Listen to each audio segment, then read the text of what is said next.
Good evening and welcome to Ek Samvad at Arunim Ankuran. Sarve Bhavantu Sukhina, a series of talks about psychology in practice. Today we will be talking about counseling psychology, and our special guest today is Dr. Preeti Mathur. She is a PhD, UGC, NET and JRF scholar. She's done her master's in psychology, B.Ed, postgraduate diploma in guidance and counseling, postgraduate diploma in rehabilitation psychology, supremely qualified and doing very good work, touching so many lives and making a difference. So it's a delight to welcome Dr. Preeti Mathur as our guest today. A word about Arunim Ankuran. Arunim Ankuran is an initiative for positive social change through self-development. The goal is greater well-being and happiness for all. At Arunim Ankuran, we believe that each person is unique and special in some way. Each person can make an impact, each person can be a change maker, and that is the thought which inspires Arunim Ankuran. So, a word about this sub-series of Ek Samvad, which is psychology in practice. This new section is an effort to share valuable ideas from various branches of psychology that could help and make a positive difference in everyday lives of people. Psychology is the study of the mind and behavior. As a student of psychology, I have often wished researchers and academicians could share inputs from their work and experience to help those outside the classroom or laboratory. So, ये जो series है एक संवाद की psychology in practice सर्वे भवंतु सुखिना, हम लोग psychologist से बात करेंगे और अलग अलग साइकोलॉजी के जो डायमेंशंस हैं उनको एक्सप्लोर करेंगे. So today we have Dr. Preeti Mathur. Let me introduce her. She is head of the Department Counseling and Special Education, Delhi Public School, Bangalore North. बहुत रिच एक्सपीरियंस है, very long list. Director counselling division and school clinic run by Aadhaar Gyan Dhatri समिति Bhopal, member of resource pool for child protection for MP, master trainer for mental health and counseling in Rashtriya Kishore Swasth, life member in Aadhaar Gyan Dhatri Samiti, executive member of Child Right Observatory of Madhya Pradesh, visiting faculty for counseling, life skills and research methodology. So our guest is an extremely accomplished person. I hope हमारी जो conversation है about mental health, about the role of counseling psychology, we can help to break the stigma which surrounds mental health. बहुत सारे लोगों को ज़रूरत होती है but they don't seek professional help. So warm welcome to you, Preeti. Thank you for joining us here. Thank you so much. Thank you so much. So I am really blessed to be in this part of this initiative, and I am sure today's conversation is going to help others also. Thank you so much. Pleasure. So Preeti, हम लोग शुरू करते हैं क्योंकि बहुत सारी, as a student of psychology तुमको भी पता है ये बात कि बहुत सारे अलग अलग ब्रांचेस होती हैं. तो तुमने of all the different branches counselling psychology क्यों चुना और उसमें क्या चीज है जो तुमको अपील करती है अभी भी? अगर आपने जो प्रश्न पूछा है उससे मुझे लगता है कि मुझे मेमोरी लेन में पीछे जाना पड़ेगा. और जब मैं मास्टर्स कर रही थी तो मुझे बड़ा अच्छा लगता था जब मेरे फ्रेंड्स आकर मुझसे अपनी प्रॉब्लम्स को डिस्कस करते थे और मैं उनको सॉल्यूशंस देती थी. चांस की बात है कि मास्टर्स में हमारे पास स्पेशलाइजेशन था क्लिनिकल साइकोलॉजी, इंडस्ट्रियल, पर्सनालिटी और काउंसलिंग साइकोलॉजी में से दो कोई से भी ऑप्शंस चुनने का. तो मुझे लगा कि शायद मैं काउंसलिंग साइकोलॉजी बहुत अच्छे से कर पाऊंगी और मेरा इंक्लिनेशन टुवर्ड्स क्लिनिकल साइकोलॉजी भी था. तो उन दोनों का कॉम्बिनेशन बड़ा आइडियल कॉम्बिनेशन होता है, मुझे ऐसा लगा. और जब हम लोग मैंने वो परस्यू करना शुरू किया, मेरे टीचर्स ने मुझे मोटिवेट किया कि नहीं तुम कर सकती हो. और जब हम लोग हॉस्पिटल्स में जाते थे, पेशेंट्स के साथ डील करते थे और उनकी फैमिली की काउंसलिंग और उन पेशेंट्स की काउंसलिंग करते थे, तो मुझे लगा कि शायद ये एक बहुत अच्छी फील्ड मैंने चुन ली है. लेकिन हाँ, कहीं ना कहीं इंक्लिनेशन क्लिनिकल की तरफ ज्यादा था और चूंकि शायद इंडिया में क्लिनिकल साइकोलॉजी को ज्यादा स्कोप माना गया और क्लिनिकल को ज्यादा फोकस किया गया. लेकिन जब मैंने बीएड किया और बीएड में भी मुझे स्पेशलाइजेशन में काउंसलिंग साइकोलॉजी पढ़ने का मौका मिला, तो मुझे लगा कि नहीं, शायद यही फील्ड मेरे लिए है। और जब तक मैं पीएचडी में आई नेट जीआरएफ होकर, और तो वो और स्ट्रेंथन होता गया। धीरे धीरे फ्रेंड्स जुड़े, हम लोगों ने मिलकर अपना एक क्लिनिक खोला, और वो क्लिनिक से फिर एक एनजीओ में कन्वर्ट हुआ, जहाँ पर हम लोगों ने लोगों को हेल्प करना शुरू किया। और मुझे लगा कि नहीं, अब मैं शायद काउंसलिंग से, मतलब क्लिनिकल से ज्यादा मैं काउंसलिंग की फील्ड में ज्यादा अच्छा वर्क कर रही हूँ। और भगवान की कृपा कहूंगी मैं, और लोगों का मेरे ऊपर विश्वास और भगवान के ऊपर विश्वास था कि आज मैं इस मुकाम पे हूँ। मुझे 24 साल हो गए हैं काउंसलिंग की फील्ड में काम करते हुए as a clinic counselling psychologist. और इस दौरान लाख से ज्यादा बच्चों की काउंसलिंग मैंने की है। मेरा जो स्पेशलाइजेशन है वो चाइल्ड और एडोलेसेंट काउंसलिंग में है, लेकिन हाँ, फैमिली काउंसलिंग और अलग तरह की जो काउंसलिंग होती है वो सारी भी उसके अंदर आ ही जाती है, बट मेरा स्पेशलाइजेशन चाइल्ड और एडोलेसेंट काउंसलिंग। तो प्रीति, हम लोग एकदम लेमैन के पर्सपेक्टिव से अगर तुमसे पूछें कि what is counselling psychology all about, and अगर मुझे एक काउंसलिंग साइकोलॉजिस्ट के पास जाना है, so what is the profile that I should look for?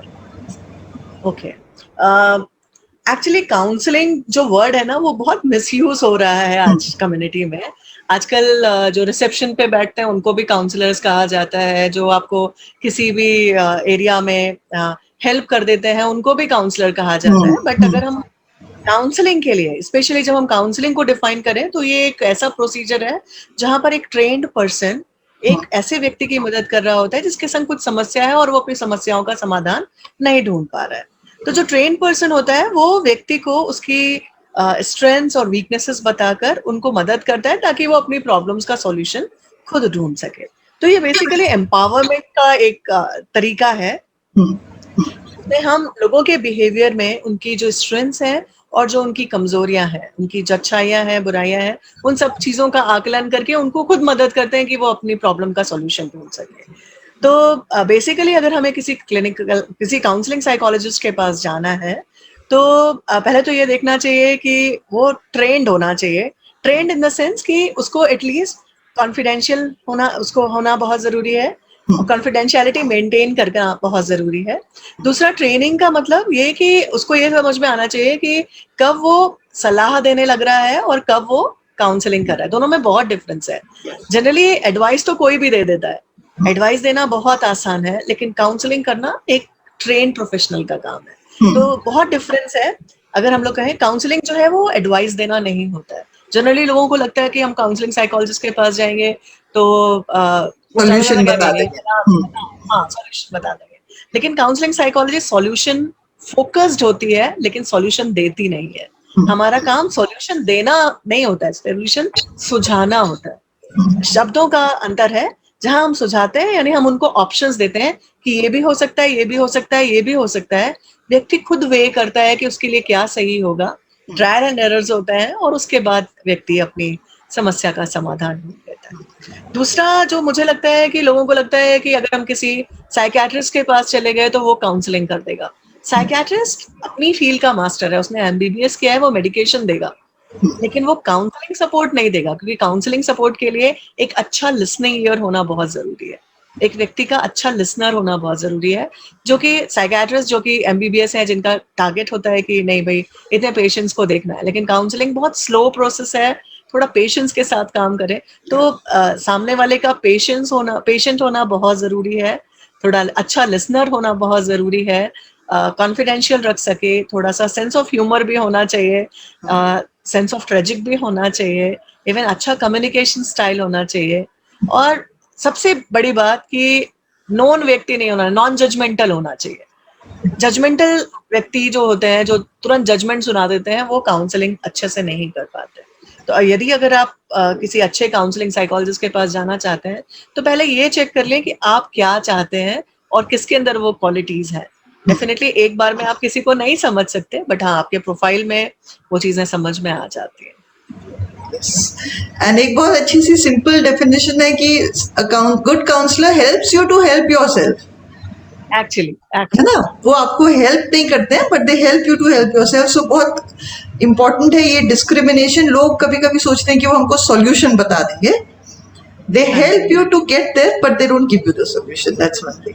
सो प्रीति, एक तो ये कि सोसाइटी में अभी भी बहुत सारे लोग हैं जिनको लगता है कि वी नीड हेल्प, पर एक जो स्टिग्मा है उसकी वजह से वो अप्रोच नहीं करते हैं।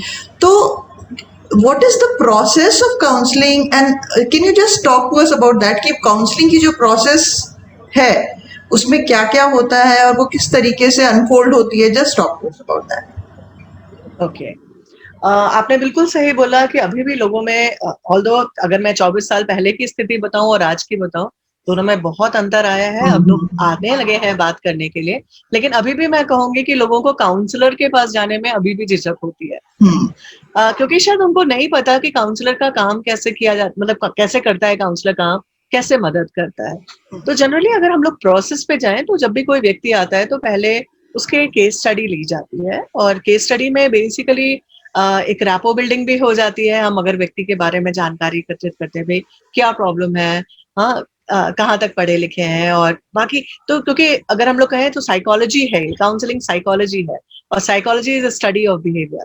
तो जनरली हम लोग अपने एक केस स्टडी बनाते हैं और उसके हिसाब से हम लोग बात करना शुरू करते हैं। तो सबसे पहला काम जो होता है वो होता है रैपो बिल्डिंग।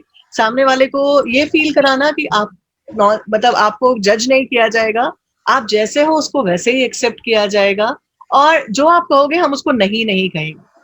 कुछ कुछ रूल्स हम लोग मिलके बनाते हैं, लेकिन डेफिनेटली नहीं नहीं कहेंगे, ऐसा नहीं है कि नहीं कहेंगे, लेकिन शुरुआत में उनको ये एश्योरेंस दिया जाता है कि जो आप जो कहेंगे वो हम सुनेंगे। और रैपो बिल्डिंग के बाद हम लोग आइडेंटिफाई करते हैं कि इश्यू क्या है, बातचीत के माध्यम से। जरूर कई बार हम लोग कुछ साइकोलॉजिकल टूल्स भी यूज करते हैं इश्यूज को आइडेंटिफाई करने में, क्योंकि कई बार सामने वाले व्यक्ति को समझ में ही नहीं आता कि उसके संग प्रॉब्लम क्या है, और जब उसको प्रॉब्लम ही नहीं समझ में आ रही है तभी तो वो सॉल्यूशन नहीं ढूंढ पा रहा है।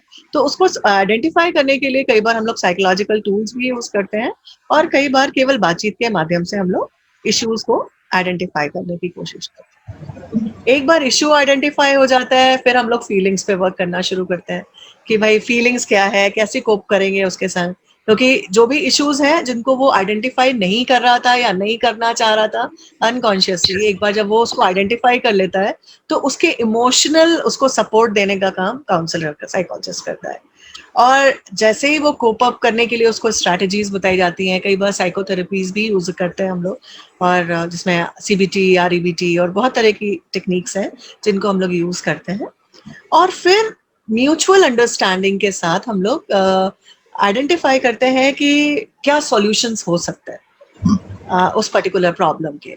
और विथ म्यूचुअल कंसेंट जो क्लाइंट होता है वो डिसाइड करता है कि ठीक है मैं ये ट्राई करके देखता हूँ, और फिर हम लोग फॉलो करते हैं कि भाई आपने ट्राई किया तो क्या हुआ, इससे कुछ फायदा हुआ या नहीं हुआ, अगर नहीं हुआ तो क्यों नहीं हुआ, और अगर फायदा हुआ तो क्या हुआ, कैसा फील हो रहा है। अगेन हम लोग फीलिंग पे आते हैं, और जब तक कि व्यक्ति को ये नहीं मतलब जो इम्प्लीमेंटेशन है प्लान का जब वो हो जाता है और व्यक्ति को लगता है कि हाँ अब मैं अपनी प्रॉब्लम का सॉल्यूशन ढूंढ सकता हूँ, तो फिर हम लोग धीरे धीरे फ्रीक्वेंसी काउंसलिंग सेशंस की कम करते जाते हैं और सामने वाले व्यक्ति को सपोर्ट देते हैं। राइट। सो एक तो ये तो प्रोसेस हो गया। नाउ कौन कौन लोग हैं जिनको काउंसलिंग की जरूरत पड़ सकती है? How will you be able to identify that I should go to a counsellor? तो किस तरह के लोगों को काउंसलिंग सीख करनी चाहिए, किस कंडीशंस में? ओके, ये बड़ा बड़ा ही वैसा सवाल है कि क्या स्कोप है, हम कह सकते हैं काउंसलिंग साइकोलॉजी का। तो मैं बताना चाहूंगी कि अभी तक मैंने जितने भी काउंसलर्स को, मतलब बहुत सारी फील्ड में मैंने काम किया, फील्ड में इन द सेंस कि काउंसलिंग, क्योंकि basically I am a trainer, तो ट्रेनर के नाते स्किल्स तो सेम है लेकिन फील्ड्स अलग अलग है। तो अगर देखा जाए तो आज जीवन के मतलब कह सकते हैं कंसेप्शन से लेकर डेथ तक हर लेवल पे काउंसलिंग की जरूरत पड़ती है, और हर व्यक्ति, हम ये नहीं कह सकते इस व्यक्ति को जरूरत नहीं है, बट जरूरी नहीं है कि हर समय हर व्यक्ति काउंसलर के पास जाए, but depending on the need हम लोग काउंसलर के पास जा सकते हैं। तो हम ये नहीं कह सकते कि इस पर्टिकुलर एज में काउंसलिंग की जरूरत पड़ती है। सभी एज ग्रुप, जीवन मतलब कंसेप्शन की बात मैं इसलिए कह रही हूँ, आजकल एक नियोनेटल काउंसलिंग का भी कॉन्सेप्ट आया है, इवन उसके पहले प्री नेटल काउंसलिंग का भी कॉन्सेप्ट आया है, जहां पर क्योंकि पहले जॉइंट फैमिलीज होती थी, घर में बड़े बुजुर्ग होते थे जो सलाह देते थे कि भाई अपनी देखभाल कैसे करनी है। आजकल वो कॉन्सेप्ट नहीं है, न्यूक्लियर फैमिलीज हैं, बड़े बड़े शहरों में रह रहे हैं, तो वहां पर वो सपोर्ट देने का काम काउंसलर्स करते हैं। काफी सारे जो नर्सिंग होम्स हैं उन्होंने अपने यहाँ काउंसलर्स को हायर किया हुआ है, जो मदर्स को, जो एक्सपेक्टिंग मदर्स हैं, उनको हेल्प करती हैं कि उनको किस तरह से अपना ध्यान रखना है, अपने आने उनको अंदर पॉजिटिविटी कैसे ला सके। क्योंकि अगर हम लोग हिंदुइज्म की बात करें तो कहा जाता है ना, अभिमन्यु ने माँ के पेट से वो ज्ञान प्राप्त किया था। अगर हम उस चीज को देखें तो प्री नेटल काउंसलिंग बेसिकली जो हम अच्छे संस्कार बच्चे में डालना चाहते हैं उनको लेकर भी आजकल रिसर्चेस हो रही हैं और काउंसलर्स वर्क कर रहे हैं। बच्चे का जन्म होता है तो उसकी कैसे मदद करनी है, कैसे उसको बेस्ट ट्रीट कराना है, किस तरह की डाइट देनी है, उस चीज को लेकर भी काउंसलर्स होते हैं, अलग अलग हॉस्पिटल्स में अपॉइंटेड होते हैं और वो स्पेसिफिकली उस फील्ड से रिलेटेड काउंसलिंग करते हैं। कुछ बच्चे होते हैं जो कमजोर पैदा होते हैं, जिनको न्यूट्रिशन की जरूरत होती है, तो उनके लिए न्यूट्रिशनल काउंसलर्स की जरूरत होती है। स्किल्स सेम होती हैं, प्रोसेस सेम होता है, बट हमारा एरिया डिफर कर जाता है।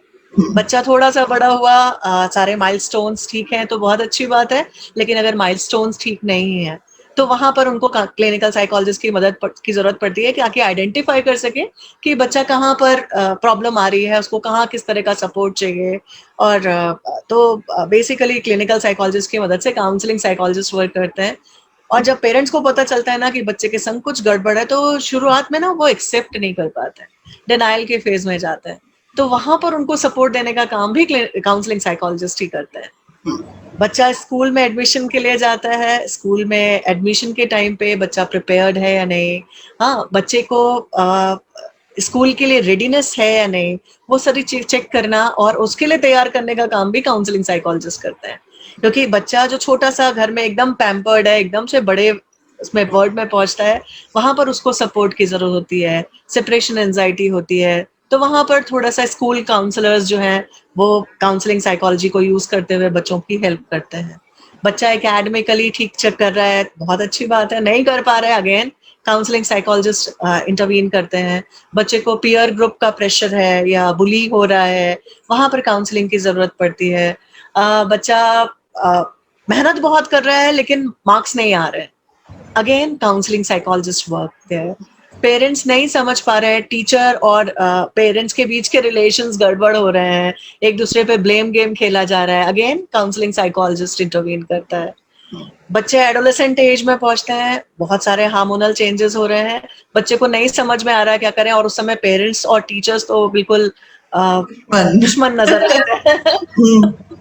तो ऐसे में वहां पर भी काउंसलिंग साइकोलॉजिस्ट जो नॉन जजमेंटल होकर उनको सही गलत का फैसला कर सके, वहां पर भी काउंसलिंग की जरूरत है। ऐसा अगर देखा जाए तो पूरा अगर स्पेक्ट्रम हम जीवन के आरंभ से लेकर मृत्यु तक का देखें तो हर जगह काउंसलिंग की जरूरत है। आप प्री मैरिटल काउंसलिंग करा सकते हो, पोस्ट मैरिटल काउंसलिंग करा सकते हो।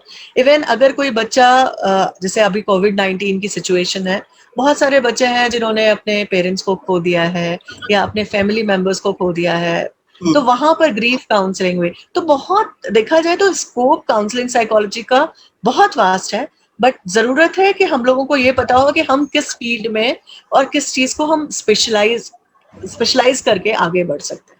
क्योंकि स्कोप बहुत है, हम हर जगह टांग अड़ाएंगे तो फिर काम नहीं चलेगा। जैसे मैंने अपना जो स्पेशलाइजेशन रखा है वो चाइल्ड और एडोलेसेंट तक रखा है, लेकिन ऐसा नहीं है कि मैं, कई बार उसमें मैरिटल केसेस भी आते हैं क्योंकि घर में लड़ाइयां हो रही हैं इसलिए बच्चे के ऊपर बुरा असर हो रहा है, तो वहां पर फैमिली काउंसलिंग, मैरिटल काउंसलिंग भी करनी पड़ती है। बट मुझे मालूम है कि मेरा एरिया यहाँ तक है और मुझे यहीं तक काम करना है। तो as a counselling psychologist scope तो बहुत है, लेकिन यहीं पर जरूरत भी है कि हम आइडेंटिफाई करें कि हम किस जगह पे काम करना पसंद करेंगे और कैसा काम करना पसंद करेंगे। राइट। और तुम जो बोल रही हो प्रीति, तो उसके संदर्भ में एक ये भी बहुत इंपॉर्टेंट चीज है कि अभी काउंसलिंग साइकोलॉजिस्ट की जरूरत है बिकॉज सोसाइटी चेंज हो गई है। पहले भी घर में ऐसे लोग होते थे within the family, and it is not necessary, I want to mention this here, if someone doesn't have the qualifications on paper, still they can be a good counselor, because हमारे सबके life में कोई ना कोई friend relative कोई ना कोई ऐसे होते हैं who is willing to accept us as we are and be non judgmental like you said, और वो सुनने के लिए तैयार होते हैं। देखिए, आपने जो बात कही वो बिल्कुल सही की कि जब हमारे घरों में बड़े बुजुर्ग रहते थे घरों में, तो उनसे हम लोग, जैसे हमारी अम्मा जी थी और हम लोग उनसे बात करते थे, कोई भी प्रॉब्लम होती थी तो वो हम लोग को सॉल्यूशंस बताती थी, जो मुझे आज काउंसलिंग साइकोलॉजिस्ट होकर भी वो एग्जाम्पल्स बहुत मायने रखते हैं मेरे लिए। और कई बार मैं काउंसलिंग सेशन के दौरान उनके बारे में बताती भी हूँ अपने क्लाइंट्स को, कि वो उस समय हमें मुझे बताती थी जो आज भी रेलिवेंट है। तो मैं ये नहीं कहूंगी कि जो बड़े बुजुर्गों का रोल है या वो इम्पोर्टेंट नहीं है, लेकिन वहां अंतर ये आ जाता है कि सब लोग एक जैसे नहीं होते। कुछ लोग होते हैं जो आपसे तो आपके सामने तो कहा, और फिर वो जब महफिल में बैठे या सबके संग बैठे तो फिर उन्होंने वो बातें आपस में डिस्कस करनी शुरू कर दी। वो चीज जो है कॉन्फिडेंशियलिटी नहीं रख पाती, और कुछ इश्यूज ऐसे होते हैं जो लोग नहीं चाहते कि किसी और को पता चले। तो वहां पर जो कॉन्फिडेंशियलिटी वाला है ना, वो शायद ट्रेनिंग से ही आता है कि हमको क्या चीज बतानी है और क्या चीज नहीं बतानी है। हमारे बड़े बुजुर्ग इस बात का ध्यान रखते थे, लेकिन आजकल की जनरेशन जो बहुत कह सकते हैं ना हाइपर टाइप की है, बहुत जल्दी रिएक्ट करती है, बहुत जल्दी डिसीजन लेती है, तो वहां पर ना ये स्किल्स थोड़ा सा मिसिंग है। इसलिए शायद मुझे लगता है कि ट्रेन्ड होना बहुत जरूरी है, और ट्रेनिंग में थ्योरेटिकल ट्रेनिंग नहीं, क्योंकि आजकल बहुत सारे कोर्सेज रन हो रहे हैं जहाँ पे थ्योरीज पे वर्क किया जा रहा है। थ्योरी तो आप कहीं से भी पढ़ लोगे, लेकिन मेरे हिसाब से प्रैक्टिकल नॉलेज होना, थ्योरी और प्रैक्टिकल में बहुत डिफरेंस होता है। अगर हम कहते हैं कि कॉन्फिडेंशियलिटी, जैसे बहुत अच्छा सा एग्जाम्पल आपको देती हूँ। हम लोगों ने एक ट्रेनिंग करी, और उस ट्रेनिंग में ये बताया गया कि जो रूम होना चाहिए काउंसलिंग का, वो कॉन्फिडेंशियल होना चाहिए, और उस रूम में और कोई आए जाए नहीं, और बिल्कुल शांति होनी चाहिए। और ये हम लोगों ने ट्रेनिंग करी थी जो हॉस्पिटल्स में काउंसलर्स अपॉइंट होते हैं उनके साथ। तो काफी सारे डिस्ट्रिक्ट के काउंसलर्स थे, और सबने जाकर अपने अपने डिस्ट्रिक्ट्स में कहना शुरू किया कि भाई हमारा रूम होना चाहिए। हॉस्पिटल्स में जहाँ बेड डालने की जगह नहीं थी, वहां पर उनके रूम की व्यवस्था नहीं हो पाई। तो उनका ये कहना था कि अब हम लोग तो काउंसलिंग कर नहीं सकते क्योंकि हमारा रूम नहीं है। तो वहां पर उन लोगों को ये समझाना कि रूम का मतलब क्या, यहाँ पर रूम का फिजिकल रूम से मतलब नहीं था, एक साइकोलॉजिकल रूम से मतलब था। हम लोगों ने फिर उनको समझाना शुरू किया। नेक्स्ट जो हमारा सेशन हुआ, उन लोगों ने अपनी प्रॉब्लम्स बताई। तो मैंने उनको ये बताया कि देखिए, जब हम लोग रैपो बिल्ड करते हैं तो हम लोग करते क्या है, हम लोग दिल से दिल मिलाते हैं। जब दिल से दिल मिलते हैं तो हम लोग एक दूसरे की आंखों से समझ जाते हैं कि क्या बात है। आपने लव बर्ड्स देखे होंगे, लव कपल्स देखे होंगे, जो बिना बोले एक दूसरे की बात समझ जाते हैं। और हम किन की बात नहीं समझ पाते हैं, जिनसे हमारे दिल दूर होते हैं, है ना। तो यहाँ पर अगर आपको सीढ़ियों पे बैठ के भी अगर आप धीरे धीरे बात करके एक दूसरे की बातों को समझ लेते हैं, वहां पर भी आप काउंसलिंग कर सकते हैं। जो कि फिजिकली अगर हम लोग थ्योरी में जाएंगे तो उसमें उस हिसाब से रूम होना चाहिए, ऐसा लाइट अरेंजमेंट होना चाहिए, ये कलर स्कीम होना चाहिए, ये सब चीजें होती हैं। लेकिन ऐसा नहीं है। पेड़ के नीचे बैठ के भी काउंसलिंग की जा सकती है, नदी किनारे बैठ के भी काउंसलिंग की जा सकती है, सीढ़ियों पे बैठ के भी की जा सकती है। लेकिन सबसे इम्पोर्टेंट है कि हम अगर उस प्रोसेस पे जाते हैं, अगर हम रैपो बिल्ड अच्छे से करते हैं, हमारे दिल से दिल मिलते हैं, हम एक दूसरे को समझ पाते हैं, एक दूसरे को एक्सेप्ट कर पाते हैं, तो डेफिनेटली हमारे लिए काउंसलिंग करना आसान है। सेकेंड थिंग जो बहुत इंपॉर्टेंट है, जो और लोगों से हम काउंसलिंग साइकोलॉजिस्ट को अलग करती है, कि और लोगों के संग क्या होता है, जैसे अगर हम अपने बड़े बुजुर्गों की बात करें, तो हम लोग अगर अटैच होते थे तो हम लोग बहुत बुरी तरह अटैच हो जाते थे, हम लोग को डिटैच होना नहीं आता था। लेकिन काउंसलिंग साइकोलॉजी में जब हम लोग बात करते हैं, तो एज अ काउंसलिंग साइकोलॉजिस्ट हमको ये भी सीखना पड़ेगा कैसे अटैच होना है और कैसे डिटैच होना है, क्योंकि सबकी प्रॉब्लम हमारी प्रॉब्लम नहीं है। हम लोग प्रोफेशनल है, और ये प्रोफेशनलिज्म जब तक नहीं आएगा तब तक हम वो अटैचमेंट डिटैचमेंट नहीं सीख पाएंगे। तो मुझे लगता है कि इसलिए ट्रेंड होना बहुत जरूरी है, ताकि हम ये अटैच हो। जितने टाइम हमारा क्लाइंट हमारे साथ है, हम उससे अटैच्ड हैं। जैसे ही वो हमारे पास से गया, उससे डिटैच होकर हम अपनी लाइफ में आ जाए वापस। हमारी समस्याएं हमारी हैं, घर पहुंच के हम अपने क्लाइंट की समस्या का बोझ ना ढो, otherwise it become very difficult. तो वो चीजें समझना भी बहुत जरूरी है। और अगर वो चीजें हम लोग डेवलप कर लेते हैं तभी हम एक अच्छे काउंसलिंग साइकोलॉजिस्ट बन सकते हैं। तो जहां हम साइकोथेरेपीज और इन सब चीजों की बात कर रहे हैं, ये बेसिक स्किल्स हैं जिन पे काम करने की जरूरत है। अटैच होना और डिटैच होना, और मुझे लगता है ये बहुत इंपॉर्टेंट है, जो कहीं बुक्स में नहीं दिखाया सिखाया जाता कि अटैच हो डिटैच हो, लेकिन ये एक्सपीरियंस के साथ आता है कि हमें दूसरों की समस्या का समाधान ढूंढना है, अपने लिए समस्या नहीं क्रिएट करनी। सेकेंड थिंग जो एक और चीज जो मुझे इंपॉर्टेंट लगती है कि टाइम टू टाइम ना सेल्फ एनालिसिस करना भी बहुत जरूरी है। हम दूसरों की तो सलाह दे रहे हैं, लेकिन क्या हम अपने ऊपर काम कर रहे हैं कि नहीं कर रहे? हम भी इंसान हैं, तो प्रोफेशनल डेवलपमेंट पे भी हमको रेगुलर काम करते रहना चाहिए, पढ़ते रहना चाहिए, लोगों से बातचीत करते रहना चाहिए, सुनना चाहिए, क्योंकि कई बार सुनने से, लोगों से इंटरेक्ट करने से भी चीजों का पता चलता है कि यहाँ पर हम गड़बड़ कर रहे हैं, हम यहाँ पर समाधान ढूंढ सकते हैं। तो ऐसी बहुत सारी चीजें हैं जो हमारी जो घरों में रेगुलर काउंसलिंग होती थी और हमारी काउंसलिंग है उससे लेती है।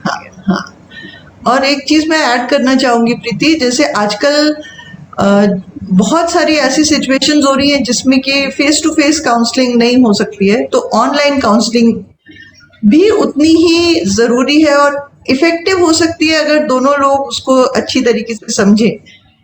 सो बिल्कुल बिल्कुल, आई एग्री। हम लोगों ने, मैं बताना चाहूंगी कि हम लोगों को एक गवर्नमेंट ऑफ इंडिया का प्रोजेक्ट मिला था आधार में, जिसमें हम लोगों ने 4 साल तक एक हेल्पलाइन रन की थी, जिसमें बेसिकली वो बनी थी अर्श कॉन्सेप्ट्स के लिए। अर्श यानी adolescent reproductive and sexual health से रिलेटेड, मगर हम लोगों ने एडोलेसेंट रिलेटेड जितने भी एरियाज होते हैं सबको इंक्लूड किया था। करियर्स भी था, इमोशनल सपोर्ट भी था, स्टडी स्किल्स भी था, इवन न्यूट्रिशन भी था, बहुत सारे कॉन्सेप्ट्स को हम लोगों ने उसमें इंक्लूड किया। 4 इयर्स में हम लोगों ने करीब करीब 1 लाख से ज्यादा, आई थिंक 1,25,000 किशोरों से, खासतौर से एमपी, यूपी, छत्तीसगढ़, राजस्थान, गुजरात और उड़ीसा, इतने जो हिंदी स्पीकिंग बेल्ट है वहाँ के बच्चों से, एडोलेसेंट से बात की। और मैंने देखा कि जैसे 24 साल में अगर मैं वो 4 साल निकाल दूं तो मेरे नंबर्स उतने हैं, लेकिन इतने ज्यादा नहीं है कि मैं 1 लाख से ऊपर की बात करूं। टेली काउंसलिंग का मुझे जो वो लगा कि सामने वाले को एक तो ये डर नहीं रहता है ना कि मेरी आइडेंटिटी किसी को पता चलेगी, क्योंकि टैबू है अभी भी किसी को के पास जाके बात करने में लोगों को हिचक होती है। तो वहां पर उनको ये मालूम है कि कोई मुझे देख नहीं रहा है तो मुझे जज नहीं करेगा। सेकेंड थिंग जो मुझे बहुत इंपॉर्टेंट लगी वो ये कि हम लड़कियों के लिए, मैं यहाँ कहूंगी, लोग वुमेन एम्पावरमेंट की बात करते हैं, मुझे तो कई बार लगता है हम लोग ज्यादा एम्पावर्ड हैं, क्योंकि हम रो लेते हैं, हम लोगों के पास दादी होती है, नानी होती है, चाची, बुआ, मौसी सब होते हैं जिनसे हम लोग अपनी प्रॉब्लम्स को शेयर कर लेते हैं और वो लोग सॉल्यूशंस बता देते हैं। लेकिन बॉयज की रियरिंग इस तरह की होती है ना कि वो किसी से डिस्कस नहीं कर पाते हैं। तो उनके लिए टेली काउंसलिंग एक बहुत अच्छी चीज है, क्योंकि हमने जब कंपैरिजन किया तो हमारे करीब 30% कॉल्स जो थे वो फीमेल्स के थे और 70% मेल्स के थे। और वो मेल्स जो है उनके मन में जितनी जिज्ञासाएं होती हैं उनको शांत करने वाला कोई नहीं होता। लड़के आपस में फ्रेंड्स से बात करते हैं, अधकचरा ज्ञान लेते हैं और फिर ट्रायल और वो सब करते हैं। तो इस मामले में तो मैं कहूँगी हम फीमेल्स ज्यादा एम्पावर्ड हैं और शायद लकी भी हैं हम तो कहेंगे। तो इसलिए टेली काउंसलिंग में भी डेफिनेटली बॉयज के लिए मैंने देखा खासतौर से, और मेल्स की भी मैंने उसके थ्रू दौरान हम लोगों ने काउंसलिंग की है। मेल्स के भी बहुत सारे इश्यूज होते हैं जो वो चाहते हैं कि कोई सुने, और टेली काउंसलिंग उनके लिए बहुत एक अच्छा स्कोप है। तो face to face, tele counselling, group counselling, हर तरह की एरियाज में हम लोग काम कर सकते हैं। ट्रस्ट होना चाहिए बस, both parties should have complete trust in each other, so that's important. तो प्रीति, जैसे लेट अस, बिकॉज हम लोग साइकोलॉजी इन प्रैक्टिस की बात कर रहे हैं, आई एम रियली हैप्पी कि तुमने जो प्रैक्टिकल टिप्स दिए for somebody who is looking at counselling psychology as a profession, बहुत इंपॉर्टेंट है कि आउट ऑफ द बुक जो जो हम प्रैक्टिस करते हैं, बट स्टिल यू नो कुछ जैसे टेक्निक्स हैं जो यूज करते हैं counsellors, talk to us about that. Okay, अगर मैं सबका तो नहीं बता सकती, लेकिन मैं अपना पर्सनल एक्सपीरियंस से बता सकती हूँ कि जो टेक्निक्स मैं यूज करती हूँ। एक्चुअली देखा जाए तो काउंसलिंग में हम लोग 2 अप्रोचेस, मेजर अप्रोचेस होते हैं। एक होता है डायरेक्टिव अप्रोच और एक होता है इनडायरेक्टिव अप्रोच। तो डायरेक्टिव अप्रोच में क्या होता है कि काउंसलर जो है वो डोमिनेंट रोल प्ले करता है और वो बताता है कि भाई ऐसा है और आपको ऐसा करना पड़ेगा, क्योंकि हर व्यक्ति अलग होता है कुछ लोगों को जो है वो डिसीजन मेकिंग में आप इन्वॉल्व करो तो उनको अच्छा लगता है, और कुछ लोगों को ना शायद डिसीजन सुनने की आदत होती है। तो क्या होता है कि कई बार हम लोगों को अपनी स्ट्रेटजीज चेंज करनी पड़ती है, कि कई बार हम लोग को डायरेक्टिव होकर उनको बताना पड़ता है, नहीं आपको ये करना पड़ेगा, अगर आप चाहते हो कि ये सॉल्यूशन निकले तो आपको ये करना पड़ेगा, आपका मन हो या ना हो, और इससे ये फायदे होंगे। तो कई बार हम लोगों को डोमिनेंट होना पड़ता है, और कई बार हम लोगों को मतलब क्लाइंट सेंट्रिक अप्रोच भी यूज करना पड़ता है, जहां पर हम लोग को क्लाइंट की बात सुननी पड़ती है, क्लाइंट डिसीजन लेता है, हमको केवल हाँ में हाँ मिलानी होती है। तो ये अप्रोचेस होते हैं, लेकिन हम लोग जनरली मिक्स्ड अप्रोच या इक्लेक्टिक अप्रोच को यूज करते हैं। हमेशा डायरेक्टिव नहीं हो सकते, हमेशा हम क्लाइंट सेंट्रिक नहीं हो सकते, हम लोगों को अपने अप्रोच में शिफ्ट करना पड़ता है। तो अगर अप्रोचेस की बात करें तो यूजुअली मैं इक्लेक्टिक अप्रोच यूज करती हूँ। पहले चाहिए जो हमारा क्लाइंट है उसकी साइकोलॉजी को समझते हो कि वो क्या चाहता है और उसको समझाने का क्या तरीका है। जैसे अगर मैं साइकोलॉजिकल टूल्स यूज करती हूँ तो मैं सबके ऊपर साइकोलॉजिकल टूल्स यूज नहीं करती, लेकिन जहां पर मुझे लगता है कि ये व्यक्ति ऐसा है जिसको जब तक कि कुछ ऑब्जेक्टिव डेटा नहीं मिलेगा तब तक वो नहीं समझेगा, तो वहां पर हमारे साइकोलॉजिकल टूल्स जो हैं, साइकोलॉजिकल टेस्ट जो हैं वो बहुत हेल्प करते हैं। जैसे फॉर एग्जाम्पल जब हम लोग रैपो बिल्डिंग करते हैं तो समझ में आता है व्यक्ति का क्या है, किस तरह का रुझान है। लेकिन अगर हम उसको कहेंगे कि भाई तुम बहुत सेंसिटिव हो, बहुत इमोशनल हो और ऐसा है, तो वो कई बार मानने को तैयार नहीं होता। लेकिन अगर उन्होंने एक पर्सनैलिटी टेस्ट कर लिया और उसमें भी वही रिजल्ट निकल के आया और आपने उनको बताया कि इस टेस्ट के रिजल्ट 100% तो नहीं, लेकिन हाँ 99% टाइम सही आते हैं, बहुत रिलायबल टेस्ट है और इसके हिसाब से ये निकल के आया, क्या आप एग्री करते हो? तो सामने वाला व्यक्ति सोचने को मजबूर हो जाता है। तो depend on the clients personality, client psychology, actually approaches और टूल्स हमारे डिफर करते हैं। कई बार होता है कि इंडिविजुअल सेशंस काम करते हैं और कई बार हम लोग को ग्रुप सेशंस भी लेने पड़ते हैं। ग्रुप सेशंस में कई बार सेम प्रॉब्लम वाले लोगों को हम लोग बुलाते हैं और कई बार एक व्यक्ति की प्रॉब्लम से रिलेटेड जो लोग हैं उनको भी बुलाते हैं। तो कई बार फैमिली सेशंस भी होते हैं, और तो depending on the clients problem actually हमारे टूल्स टेक्निक्स डिफर करते हैं। और बहुत सारे जो टूल्स हैं जिसमें थेरेपीज में यूजुअली मैं सीबीटी या आरईबीटी यूज करती हूँ। और सॉरी प्रीति, मैं आई जस्ट इंटरप्ट यू क्योंकि ये हम लोग एक कॉमन ऑडियंस के लिए कर रहे हैं, so just elaborate on CBT and REBT. Basically अगर हम कहें मेंटल हेल्थ से इशूज या इससे रिलेटेड इशूज हैं तो ये बेसिकली हमारे सोच से रिलेटेड होता है, हम क्या सोच रहे हैं ना? और जनरली जब हमारी सोच में कहीं पे कुछ रुकावट आती है तो हम हमारे सोचने का तरीका बदल जाता है। अब जैसे एग्जाम्पल के लिए मान लीजिए किसी के घर में रात में लाइट जल रही है, हाँ, उनके घर के बच्चे भी पढ़ाई कर रहे हैं और हमारे घर के बच्चे भी पढ़ाई कर रहे हैं। हमारे घर में 10 बजे लाइट बंद हो जाती है, उनके यहाँ 12-1 बजे तक। तो कुछ पेरेंट्स का मैंने देखा है कि वो कहते हैं ना वो बच्चे ज्यादा पढ़ रहे हैं, उनके मार्क्स ज्यादा आएंगे और तुम लोग नहीं पढ़ रहे हो। अब उनकी सोच वहीं तक अटक गई है कि जो ज्यादा देर तक पढ़ता है वो ज्यादा मार्क्स लाएगा, और जिसने 10 बजे लाइट बंद करके प्रॉपर रूटीन फॉलो किया है उसके मार्क्स कम आएंगे। तो वहां पर क्या है कि उनके थॉट प्रोसेस में प्रॉब्लम है। एक्चुअल में बच्चे ने कितनी पढ़ाई की, क्वालिटी पढ़ाई की कि क्वांटिटी पढ़ाई की, उस पर ध्यान ना देकर उन्होंने अपने थॉट को ज्यादा वो कर लिया। या एग्जाम्पल के लिए सास बहू की लड़ाइयाँ होती हैं, क्यों होती हैं? कि भाई उन्होंने ऐसा कहा तो वो गलत ही कहा होगा, है ना? तो वहां पर जो थॉट प्रोसेस है वो थोड़ा सा डिस्टॉर्टेड है।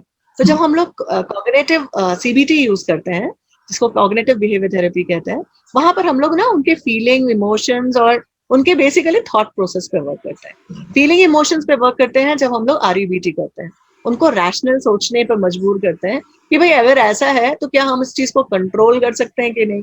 अगर कंट्रोल कर सकते हैं तो जरूर कंट्रोल करेंगे, भाई क्या टेक्निक है, और अगर नहीं कर सकते तो छोड़ो ना, क्यों पकड़ के बैठे हो। तो बेसिकली काउंसलिंग में हम लोग थॉट प्रोसेस पे वर्क करते हैं, जहां पर हमें लगता है कि यहाँ पर स्टेग्नेशन है। तो बेसिकली आरईबीटी सीबीटी टाइप की टेक्निक्स को यूज करते हैं। आई एम श्योर कि मैंने क्लियर किया और लेमन को समझ में आएगा कि सो एक थोड़ा और हम लोग आगे बढ़ के अगर जाएं प्रीति, तो क्या होता है बहुत कैजुअली हम लोग कुछ वर्ड्स देखते हैं लोगों को यूज करते हुए कि मुझे तो डिप्रेशन हो रहा है, उसको पैनिक अटैक हो गया, उसको एंजाइटी हो रही है, इनडिस्क्रिमिनेटली हम लोग इन वर्ड्स को यूज करें विदाउट रियलाइजिंग कि उसका क्या इम्प्लीकेशन है, you know. So just explain some of these basic things, क्या इनका डिफरेंस है. स्ट्रेस बहुत ज्यादा होता है लोगों को, और मैं बताना चाहूंगी ये स्ट्रेस हमेशा बुरा नहीं होता है. दो तरह का स्ट्रेस होता है, एक होता है यू स्ट्रेस, एक होता है डी स्ट्रेस. और मुझे तो ऐसा लगता है अगर स्ट्रेस ना हो तो हम लोग कोई काम ही ना करें. अगर स्ट्रेस ना हो तो कोई काम ही नहीं होता है. जो स्ट्रेस या जो चीज हमको कोई काम करने को प्रेरित करती है, हमको पॉजिटिवली ले जाती है, एंड रिजल्ट अच्छा आता है, तो हम कहेंगे कि वो स्ट्रेस अच्छा है. उसके कारण अगर हमको एंजाइटी हो रही है, हमारी भूख प्यास गायब हो रही है, और जैसे एग्जाम के टाइम आता है, काफी सारे बच्चे बहुत बहुत पढ़ाई करते हैं, लेकिन फिर वो एग्जाम क्लियर कर लेते हैं, लेकिन उनको एज सच कोई प्रॉब्लम नहीं हो रही होती है, लेकिन हाँ एंजाइटी बहुत ज्यादा हो रही होती है. लेकिन अगर हम लोग एक्चुअल में एंजाइटी डिसऑर्डर या डिफिकल्टी की बात करें तो उसके लिए एक टाइम लिमिट होती है कि एटलीस्ट इतने समय तक ये सिम्टम्स होना जरूरी है. तो उसके लिए DSM-4, ICD-10 और ऐसे बहुत सारी चीजें, अभी तो रिवाइज वर्जन भी आ गया है, तो उन सब चीजों को क्राइटेरिया बनाकर हम लोग डायग्नोसिस करते हैं. बट डेफिनेटली आपने सही कहा कि बहुत लूजली यूज टर्म है, और हम लोगों को ये समझना पड़ेगा कि कब वो सही ढंग से यूज हो रहा है, कब नहीं. अब यू स्ट्रेस है कि डी स्ट्रेस है, अगर हम उसको आइडेंटिफाई करें, अगर उसके कारण हमारा परफॉर्मेंस डाउन हो रहा है तो डेफिनेटली हम लोग को काउंसलिंग की जरूरत है. लेकिन अगर हमारा परफॉर्मेंस इंप्रूव हो रहा है, हमारी वर्क एफिशिएंसी बढ़ रही है, तो वो एक अच्छा है, स्कोप है. तो लोगों को समझना पड़ेगा. उदास होना या हार्मोनल चेंजेस की वजह से या क्लाइमेटिक चेंजेस की वजह से मूड स्विंग्स होना, ये सब चीजें बहुत कॉमन है. अब उसको डिप्रेशन का नाम दे देना वो भी सही नहीं है. डिप्रेशन जो है वो कंडीशन कम से कम 6 वीक्स की तो होनी चाहिए. अगर 6 वीक्स तक आपका बहुत लो मूड है, आप कोई काम नहीं कर रहे हो, बिल्कुल भी आपको किसी चीज से, तो जरूर आप कंसल्ट करिए और बात करिए. लेकिन इसको लूजली यूज टर्म में, डिप्रेशन इतना लूज टर्म नहीं होना चाहिए यूज. लेकिन आपने बिल्कुल सही कहा कि बहुत बहुत लूजली यूज टर्म्स है ये, जिन पे बात करने की और समझने की बहुत जरूरत है. और जब एक साइकोलॉजिस्ट उस टर्म को यूज करता है तो वो बहुत रिस्पॉन्सिबली यूज करता है, लेकिन when common people use it sometimes वो एक लेबल जैसा हो जाता है. लोगों के मन में इसी से बहुत सारी भ्रांतियां आती हैं कि वो मे बी मेरा कुछ गड़बड़. So that brings the resistance कि नहीं, I don't want to reveal what's happening with me. तो हम लोग इस टॉक के through I think we would like to convey this idea also कि आपके जो भी इश्यूज हैं, जो भी आपके इमोशनल प्रॉब्लम्स हैं, उनको एक कॉम्पिटेंट साइकोलॉजिस्ट या काउंसलिंग साइकोलॉजिस्ट से ही सॉल्व कराने की कोशिश करिए. बिकॉज मेंटल हेल्थ एक बहुत इंपॉर्टेंट चीज़ है, और जस्ट लाइक आप एक स्पेशलिस्ट के पास जाते हैं for any physical element, it's important कि एक ट्रेन प्रोफेशनल के पास जाइए. सो प्रीति, एक बहुत इम्पॉर्टेंट प्रॉब्लम ये है कि आजकल जो लाइफस्टाइल है, बिकॉज ऑफ द पैंडेमिक बहुत सारे चैलेंजेस हैं. आइसोलेशन में रहना पड़ रहा है लोगों को, psychologically it's a very challenging time. बड़ों के लिए भी है, बच्चों के लिए भी है. तो प्लीज कुछ ऐसे टिप्स सजेस्ट करिए जो सब लोग के लिए फायदेमंद हो अच्छा, फॉर गुड मेंटल हेल्थ. मेरे पास बहुत सारे ऐसे केसेस आ रहे हैं जहाँ पर फैमिली मेंबर्स या फैमिली वाले कोविड-19 वायरस के शिकार हुए हैं. कई लोगों ने अपनी फैमिली में से कुछ अच्छे मेंबर्स को लूज भी किया है, जो बहुत ट्रेजिक है, और शायद वो उस लॉस को हम लोग को भी फील नहीं कर सकते. ऐसे में मैं तो ये कहना चाहूंगी कि ये ऐसा समय है जब हम लोगों को ना थोड़ा सा स्लो डाउन हो जाना चाहिए. अपनी एक्टिविटीज में और इन सब चीजों में स्लो डाउन हो जाना चाहिए. अपने प्रॉपर हेल्दी डाइट और रेस्ट को ध्यान में रखना चाहिए, और सबसे बड़ी बात कि पॉजिटिव रहना चाहिए. अपना विश्वास नहीं खोना चाहिए. अगर हम लोग किसी भी भगवान को मानते हैं तो भगवान पर अपनी आस्था को नहीं खोना चाहिए. ये मान के चलना चाहिए कि जो होगा वो अच्छे के लिए होगा. एक बार हम लोग अगर चीजों को दूसरों पे, मतलब भगवान पे खास तौर से छोड़ देते हैं ना, तो सब चीजें ना काम करना और सब चीजों को बियर कर पाना ना बहुत आसान हो जाता है. दूसरा, अगर आपको ऐसा लग रहा है कि आपको आइसोलेशन में रहना पड़ रहा है किसी कारणवश, तो ये मान के चलिए कि आप अपने परिवार के लिए आइसोलेट हुए हैं, अपने लिए आइसोलेट नहीं हुए हैं. आप अपने परिवार का भला चाहते हैं, इसलिए आपको आइसोलेट किया गया है.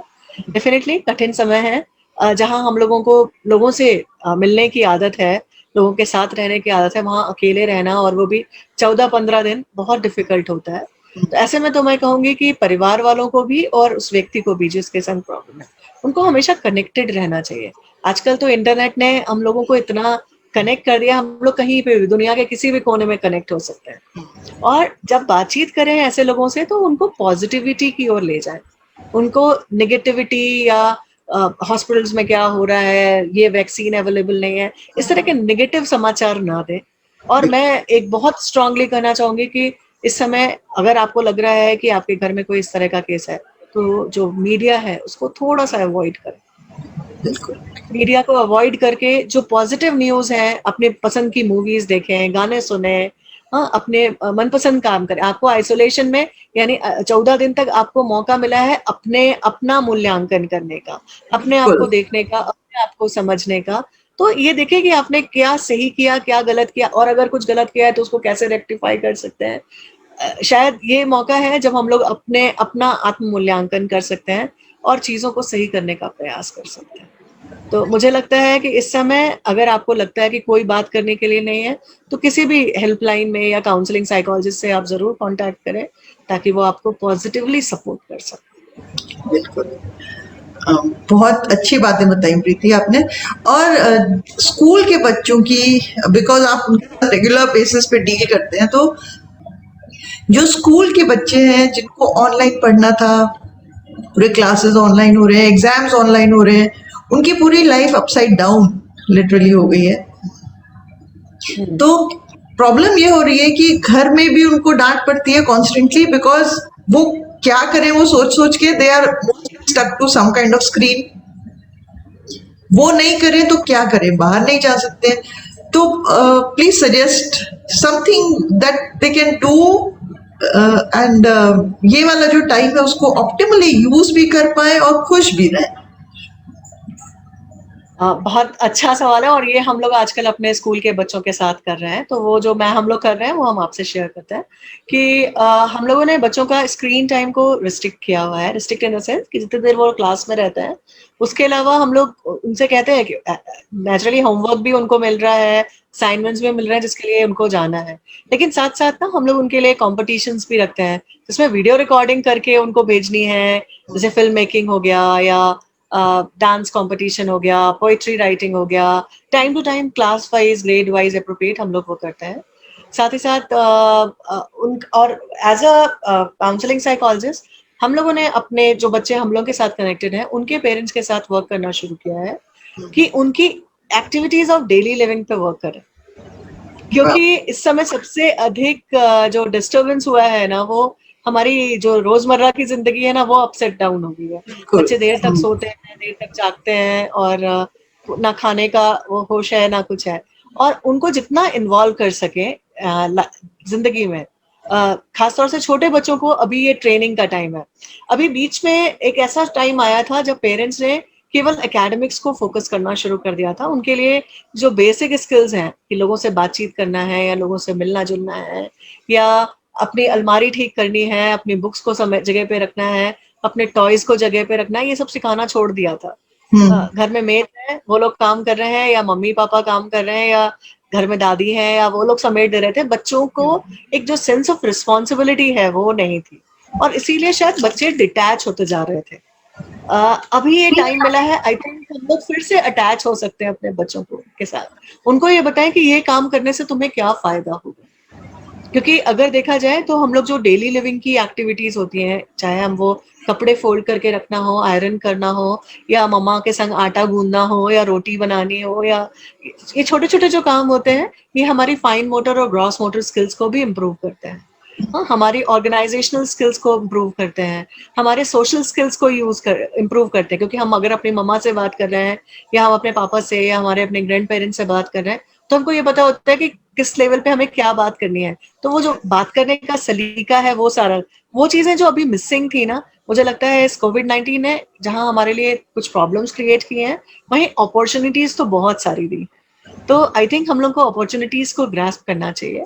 हम बाहर नहीं निकल सकते लेकिन घर में क्वालिटी टाइम दे सकते हैं। हम घर में लूडो खेल सकते हैं, हम कैरम खेल सकते हैं, हम चेस खेल सकते हैं, जो बेसिकली हमारे आई हैंड कोऑर्डिनेशन को, हमारे सोचने की क्षमता को, हमारे डिसीजन मेकिंग को, सब चीजों को इम्प्रूव कर सकता है। तो हम केवल उसका नेगेटिव इम्पैक्ट क्यों देखें, हम तो इसमें बहुत सारी चीजें हैं जो पॉजिटिवली कर सकते हैं। और कोविड-19 ने हम लोगों के लिए जो हमारा दायरा था वो काफी बढ़ा दिया है। पहले हम अपने अड़ोसी पड़ोसियों से बात करते थे, अपने फ्रेंड से बात करते थे, अब तो हम ऑनलाइन कहीं पे भी किसी से भी बात कर सकते हैं। तो दायरा भी बढ़ा है, तो हमें जो सीखना है, आज अगर हमको कुछ सीखना है तो जरूरी नहीं है कि हम बैंगलोर में या हम अपने आसपास के एरिया में ही चीजें देखें, हम कहीं पे भी कनेक्ट हो सकते हैं। बहुत सारे ऐसे ग्रुप्स हैं जो नई नई चीजें सिखा रहे हैं, बहुत सारे कॉम्पिटिशन्स हो रहे हैं, बहुत सारे प्रोग्राम्स चल रहे हैं, तो बहुत सारी चीजें हैं जो हम लोग कर सकते हैं। बट लेकिन मुझे लगता है एक पॉजिटिव अप्रोच की जरूरत है। हम मान के चलें कि हमारे संग सब पॉजिटिव होगा तो सब पॉजिटिव होगा, और अगर हम मान के चलें कि ये एकदम वर्स्ट टाइम है तो उससे ज्यादा बुरा तो कुछ हो ही नहीं सकता है। तो ये केवल सोच की बात है, और शायद हम लोगों को अपनी सोच को एम्पावर करने की जरूरत है। बिल्कुल। बहुत सारे बच्चे हैं जो, जैसा कि I hope they will listen in, कि अपना माइंडसेट जो है वो हम खुद चूज कर सकते हैं कि हमें क्या करना है, ये हमारे ऊपर डिपेंड करता है। So that sense of responsibility, जैसा कि you just said. But at the same time एक जो टीनेज वाला ग्रुप है जिनकी बहुत क्रूशियल, जैसे 12th क्लास के बच्चे हैं फॉर एग्जाम्पल, उनके साथ ये सिचुएशन है कि वो बहुत एक टर्निंग पॉइंट है उनकी लाइफ में, और suddenly it is very uncertain. तो अनसर्टनिटी से तो बहुत स्ट्रेस होता है यूजुअली। तो suggest some coping mechanisms, some things that those children can do, और इवन ग्रोन अप्स जिनकी बहुत कुछ इंपॉर्टेंट टाइम था उनकी लाइफ में and now it's on hold, तो उससे बहुत उनको डिस्कम्फर्ट है, बहुत परेशान है, तो क्या कर सकते हैं वो लोग अपनी मेंटल हेल्थ को रिटेन करने के लिए? देखिए, जो जो चीजें अनसर्टेन हैं, चाहे वो हमारा रिजल्ट हो या हमारा आने वाला एग्जाम है या जिसके बारे में हमें कुछ पता नहीं है, उनके लिए परेशान होके हमको क्या कुछ मिलने वाला है। आई थिंक पहले तो ये आकलन करना जरूरी है कि हमको कुछ मिलेगा हमें परेशान होने से, या हमारे पेरेंट्स को या हमारे जो नियर एंड डियर्स हैं उनको कुछ मिलने वाला है अगर हम परेशान होते हैं। चीजें हमारे कंट्रोल में नहीं है, चाहे वो मेरा जॉब ज्वाइनिंग का डिले हो, या मुझे जिस कोर्स के लिए बाहर जाना था उस जगह पे मैं नहीं जा पा रहा हूँ, या मेरे करियर्स में अभी जैसे नीट का एग्जाम है, या ये सारे एग्जाम पोस्टपोन हो गए हैं, है ना? तो ये सारे पोस्टपोन हुए हैं, ठीक है।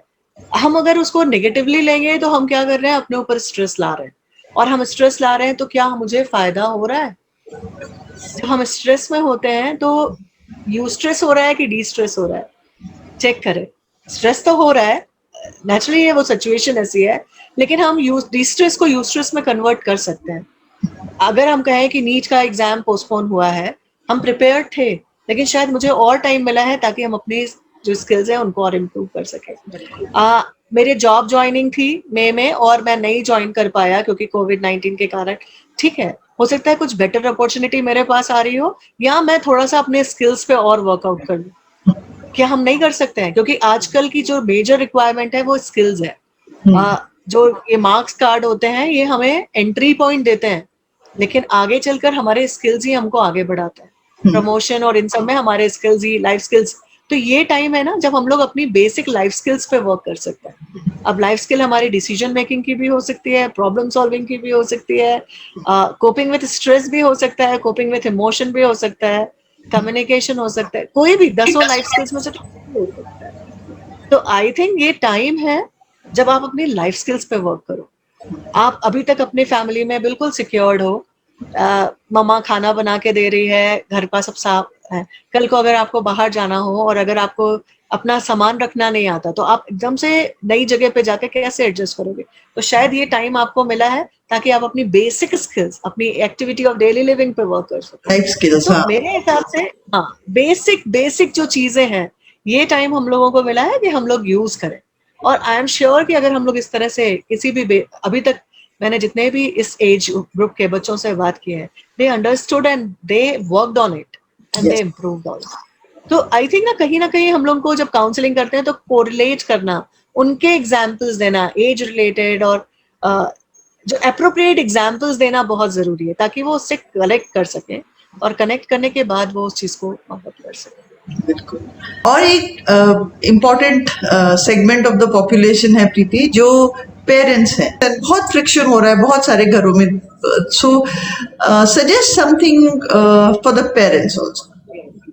मेरे हिसाब से पेरेंट्स को भी समझना जरूरी है कि उनको भी थोड़ा स्लो डाउन हो जाना है, वो एक्सपेक्ट करना है जो फिजिबल है। और दूसरा, जब हम सब एक साथ घर में हैं तो जाओ पढ़ो जाओ काम करो की बजाय आओ काम करें आओ पढ़े, अगर हम वो कॉन्सेप्ट शुरू करते हैं ना तो बच्चे समझते हैं। मॉर्निंग में अगर हम बच्चों को उठाते हैं और हम कहते हैं आओ हम लोग सुबह देखें जो कितना सुंदर लग रहा है, कितना प्यारा मौसम है, आओ चलो पेड़ों में पानी डालते हैं, पेड़ों से बात करते हैं, अगर हम लोग आओ करके बात करेंगे, मैं आपको बता रही हूँ कोई बच्चा ऐसा नहीं होगा जो कहे कि मुझे नहीं आना। ये चाइल्ड साइकोलॉजी को भी समझना बहुत जरूरी है। हम सबको अच्छा लगता है जब हम लोगों को इन्वॉल्व किया जाता है, हम सबको अच्छा लगता है जब हम लोगों को डिसीजन मेकिंग का पार्ट बनाया जाता है ना। तो अगर हम लोग ये सारी चीजों का ध्यान रखें, अगर हम लोग ठीक है आज सब वर्किंग, अधिकतर पेरेंट्स वर्किंग है, सबको अपने ऑफिस में लॉग इन जल्दी करना है, 8 बजे करना है, 9 बजे उसके पहले ये काम हो जाना है, आप अपनी हरी भरी को बच्चे में क्यों ट्रांसफर कर रहे हो, आप उनसे क्यों एक्सपेक्ट कर रहे हो। अगर आप चाहते हो कि बच्चा आपके साथ आपके अकॉर्डिंगली काम करे तो थोड़ा सा आपको भी फ्लेक्सिबल होना पड़ेगा। हाँ, आप 6 बजे उठते हो, आप 5 बजे उठो, थोड़ा सा काम अपना, कहीं ना कहीं आपको भी चेंजेस लाने पड़ेंगे। आप चाहो कि आपके रूटीन में कोई चेंज ना आए और बच्चा आपके अकॉर्डिंग करे, तो ऐसा नहीं होगा। ताली दोनों हाथों से बजती है, और शायद जब तक हम ताली बजाकर किसी चीज को अप्रिशिएट करना चाहते हैं तो दोनों जनों को काम करना पड़ेगा। लेकिन चूंकि हम बड़े हैं, हम पेरेंट हैं, तो हम लोगों को शायद ज्यादा काम करने की जरूरत है, और जाओ की बजाय आओ कहना जरूरी है। वेरी नाइस, बहुत बहुत ही अच्छे अपने आइडियाज दिए हैं। Before we conclude this talk, counselling psychology एक बहुत इम्पोर्टेंट रोल प्ले कर रहा है आजकल के समाज में हम लोग के। तो जिन लोगों को अभी भी झिझक है क्योंकि उनको लगता है कि anything related to mental health is still taboo, please give a message for everyone Preeti, something that you would like to share. जरूर। मेरे हिसाब से जब हम लोग को बुखार आता है, खांसी जुकाम होता है और कोई भी और प्रॉब्लम होती है, तो जब हम डॉक्टर के पास जाने में नहीं झिझकते तो मेंटल हेल्थ प्रोफेशनल के पास जाने में क्यों झिझकना। क्योंकि ये वाली जो बीमार, आपको पता है ज्यादा से ज्यादा फिजिकल जो प्रॉब्लम्स होती हैं वो कहीं ना कहीं हमारी सोच और इन सब से रिलेटेड है। और कोविड-19 ने ये प्रूव करके भी दिखाया है कि जो लोग पॉजिटिव थे वो रिकवर हो गए, और जिन्होंने जरा सा भी अपने ऊपर नेगेटिविटी लाई उनके लिए सरवाइव करना मुश्किल हो गया। तो बेहतर ये है कि हम लोग अपने मेंटल हेल्थ को भी उतनी ही इम्पोर्टेंस दें जितना फिजिकल हेल्थ को देते हैं। और दूसरी चीज ये कि देखिए कहते हैं ना जो झिझकता है फिर वो आगे नहीं बढ़ पाता है। इन छोटी छोटी चीजें हैं या छोटे छोटे ब्लॉकेजेस हैं, अगर वो हट जाते हैं तो लाइफ इतनी सुंदर है, इतनी खूबसूरत है, आप उसका मजा ले पाएंगे। वरना तो आप वो गंदगी में, वो कहते हैं ना जैसे नाली में अगर कुछ गंदगी अड़ जाए तो धीरे धीरे उसमें बदबू आने लगती है। तो सिमिलरली उस नाली की क्लीनिंग जरूरी है। वैसे ही हमारे थॉट प्रोसेस में ये जो छोटी छोटी गांठें लगती हैं, इनको अगर हम क्लीन कर लेते हैं तो इस दुनिया बहुत खूबसूरत है।